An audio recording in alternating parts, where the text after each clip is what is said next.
नमस्कार मंडळी, मी तेजस्विनी. स्वागत आहे तुमचं आपल्या तेजस्वी ब्लॉग्स या चॅनलमध्ये. तर आजचा व्हिडिओ संध्याकाळी 6:30 वाजता शूट करत आहे आणि आता मी इथे दिवे लावायची तयारी करत आहे, कारण आज आहे धनतेरस. म्हणजेच बऱ्याच ठिकाणी इथे धनत्रयोदशी असे सुद्धा म्हटले जाते. धनत्रयोदशी हा दिवस लक्ष्मीपूजना इतकाच महत्त्वाचा मानला जातो आणि दिवाळीचे हे दोन सण अतिशय महत्त्वाचे असतात. म्हणूनच आजच्या दिवशी बरेच लोक धन्यांची तसेच काही दागिने, सोने, चांदी, विविध प्रकारचे धान्य खरेदी करत असतात आणि झाडूची सुद्धा आजच्या दिवशी खरेदी केली जाते. तर आपल्या घरातील झाडू हा अर्थात लक्ष्मी स्वरूप आहे, म्हणूनच आजच्या दिवशी झाडूची खरेदी केली जाते. याच झाडूची पूजा आपण लक्ष्मीपूजनाच्या दिवशी करत असतो. तर आजच्या दिवशी जी आपण काही वस्तूंची खरेदी केली आहे त्या सर्व वस्तूंची आजच्या दिवशी पूजा केली जाते. स्पेशली धन्वंतरी देवाची सुद्धा पूजा केली जाते. तर आता आधी मी सर्व घरामध्ये दिवे लावून घेत आहे आणि त्यानंतर आपण करणार आहोत साधी, सिंपल आणि सरळ अशी धनत्रयोदशीची पूजा. तर मंडळी, गुरुपुष्यामृत योगावर आपण महालक्ष्मीची मूर्तीची खरेदी केली होती. तर ती मूर्ती मी आजपर्यंत देवघरामध्ये मांडली नव्हती, म्हणूनच आजच्या शुभ मुहूर्तावर मी या मूर्तीची प्राणप्रतिष्ठा करणार आहे. तसेच आजच्या दिवशी धन्वंतरी देवाची पूजा केली जाते, तसेच यमदीपदान सुद्धा केले जाते. अश्विन महिन्यातील त्रयोदशीला धनत्रयोदशी साजरी केली जाते. या सणाला धनतेरस किंवा धनत्रयोदशी असे सुद्धा म्हटले जाते. तर याच दिवशी वैद्य धन्वंतरी यांचा जन्म झाला. आरोग्याला संपत्तीसोबतचे स्थान दिल्यामुळे नेहमी आरोग्यम धनसंपदा असे म्हटले जाते. तसेच पौराणिक कथेनुसार धन्वंतरी हा भगवान विष्णूंचा अवतार मानण्यात आला आहे. असे म्हटले जाते की समुद्र मंथनाच्या वेळी अमृताचा घागर घेऊन समुद्रातून धन्वंतरी हे बाहेर पडले होते आणि त्याचमुळे धन्वंतरी ही देवता आरोग्य, औषधाचे ज्ञान आणि दीर्घायुष्य प्रदान करत असते. तर इथे मी 5 प्रकारचे धान्य तसेच त्यामध्ये धने सुद्धा मांडून घेतलेले आहेत आणि आजच्या दिवशी यांची पूजा केली जाते.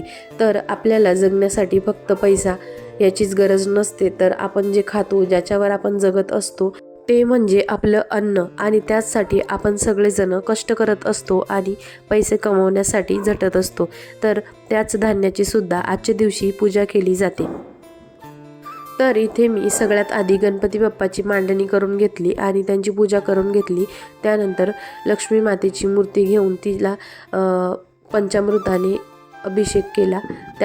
आणि संपूर्ण पूजा होईपर्यंत मी ओम महालक्ष्मीचे विद्महे विष्णुपत्नीचे धीमहि तन्नो लक्ष्मी प्रचोदयात या मंत्राचा सतत उच्चारण करत होते, कारण कुठलेही बाकीचे मंत्रस्तोत्र आपल्याला येत नाही. तर हा मंत्र अतिशय सोपा, साधा आणि सरळ आहे.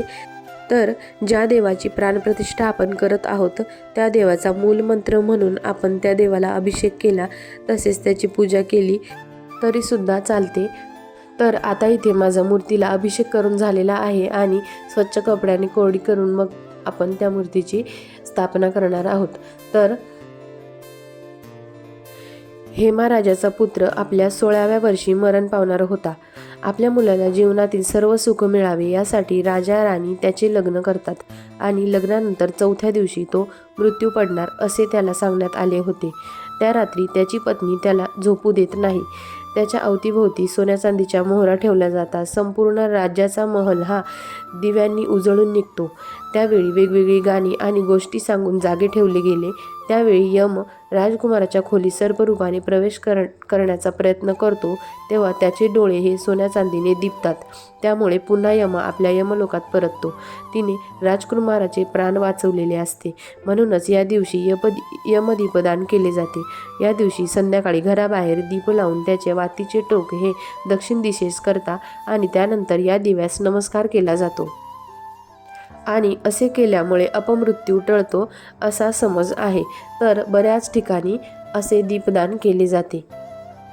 इतर वेळेस कधीही आपण दिवा लावतो तर चुकूनही आपली दिव्याची वात ही दक्षिण दिशेला जाणार नाही याची सगळ्यांनी काळजी घ्यायची असते आणि आपणही अशी चूक कधीही करत नाही.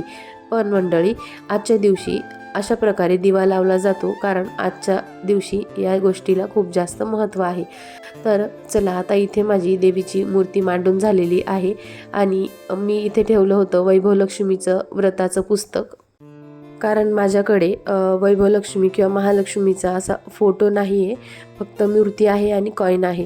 तर वैभवलक्ष्मी व्रताचं पुस्तक ठेवण्यामागचं कारण असं की या व्रतामध्ये अष्टलक्ष्मीचे फोटो आहे आणि त्यांचे नावंसुद्धा आहे, जसे धान्यलक्ष्मी असेल, संतानलक्ष्मी असेल, ऐश्वर्यलक्ष्मी असेल, अशा विविध प्रकारच्या लक्ष्मीचे यामध्ये फोटो आहे। म्हणूनच हे पुस्तक मी इथे ठेवलं होतं आणि सगळं नैवेद्य वगैरे दाखवून घेतला आणि सगळी पूजा झाल्यानंतर मी गणपती बाप्पाची आणि महालक्ष्मीची आरती करून घेतली।